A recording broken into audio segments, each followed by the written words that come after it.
In open session, we're being recorded. It should be quiet before I start. Okay. A motion required and approved the minutes of June 7th. So moved. Open session. Seconded. Have a movement. Thank you. Item 3, motion is required to adopt the agenda of July 7th meeting. So moved. Seconded. Thank you. Consent agenda item, letter from common clerk. Needs a motion. Receive the file. Needs a motion and a second. So moved. Seconded. 9.1, the deputy chief will speak to the internal monthly report. This report usually gets received and filed. Sure, Madam Chair. There's 4 for the month of June. There's 4 complaints, 1 complimentary correspondent, and 0 grievances. Receive and file, unless there's any questions. Move to receive and file. Is that seconded? Item 9.2 and 9.3, Marvin Kerskaden usually speaks to these reports. Well, we'll let him speak to them tonight, too. Tonight's real Yeah, session. that's it. Thank you, Marvin. Thank you very much. Thank you. Reports. The first one, 9.2, is the monthly report on overtime and court time expense. And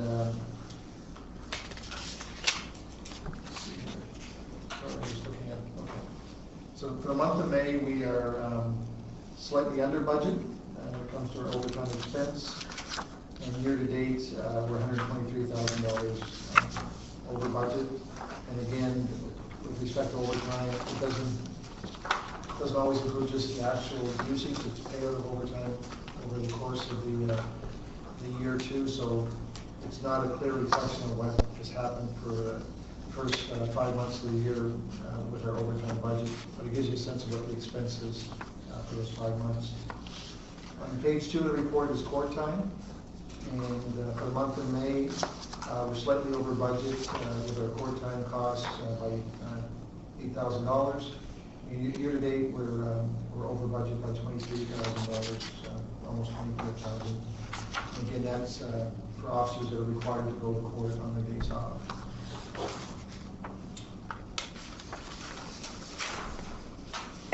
Recommendations to receive and file this report unless someone has any questions. Receive and file. I'll move to receive and file. Seconded. Second. 9.4, this is from, remove this from, I don't think we did 9.3 yet, the 9.3. utilization report. Yeah. Because we Did you just do did it? the budget numbers and not the That's correct. 9.3, the utilization. I'm good about that. The next report, 9.3, is this year's report is a utilization report that we present to the board every month, and that gives you an idea of what the number of hours that we budget for the course of the year and how many hours we utilized each month. For the month of May, we had 670 hours allocated out of our annual budget for overtime, and our usage for the month of May was 914, so we're slightly over budget by 244 hours. If you look year to date, our year-to-date budget is 3,300 hours, and we are 4,200 actual with over budget of 874 hours for the first 5 months of the year.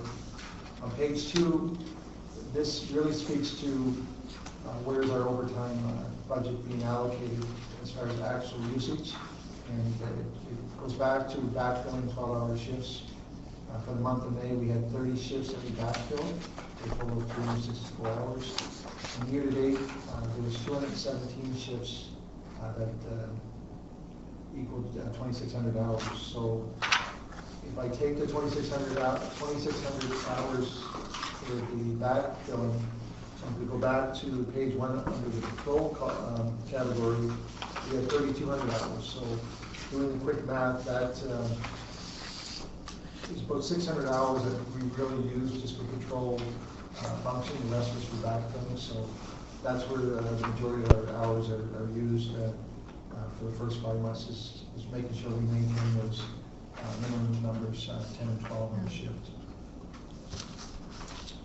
again, if there's any questions, before we receive the file.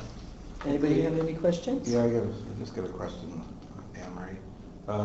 With the hiring 5 new employees, are we going to gain anything there? Because we already lost one because Jeff retired, right?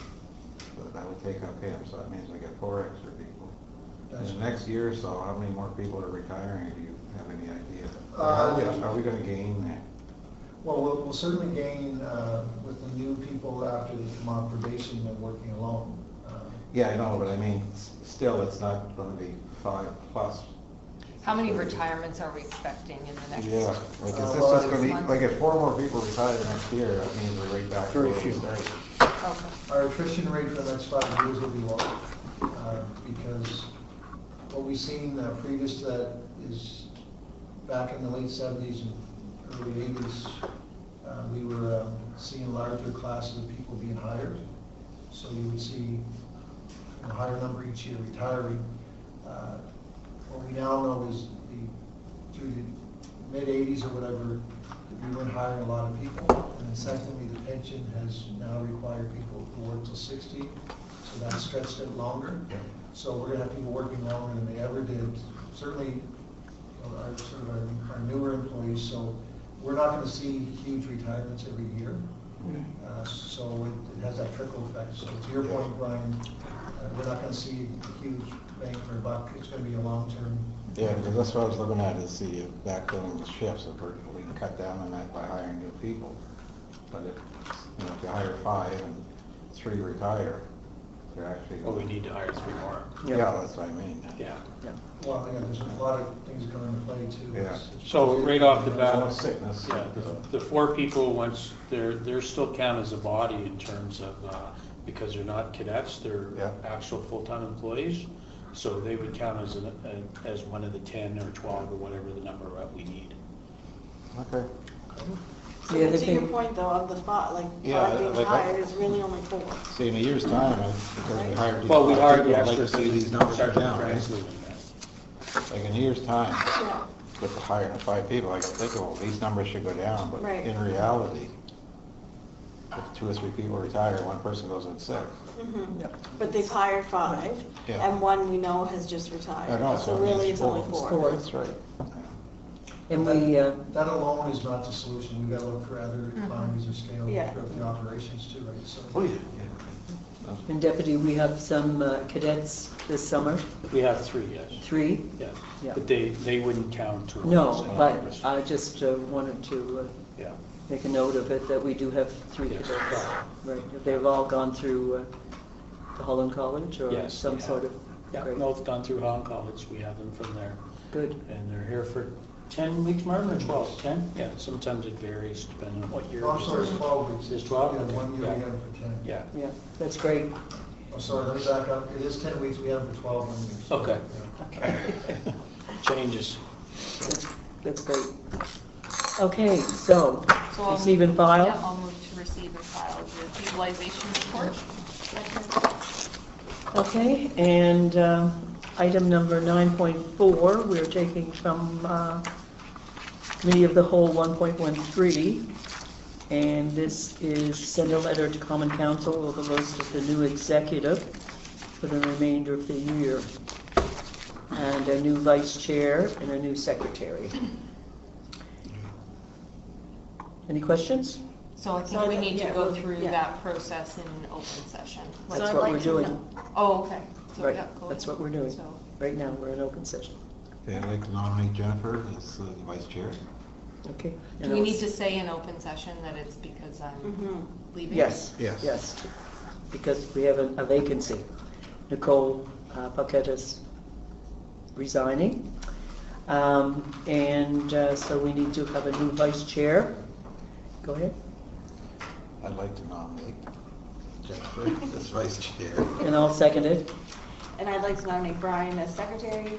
And I'll second it. And Will you accept? What do you have? I do. so if I have a motion, any questions about that?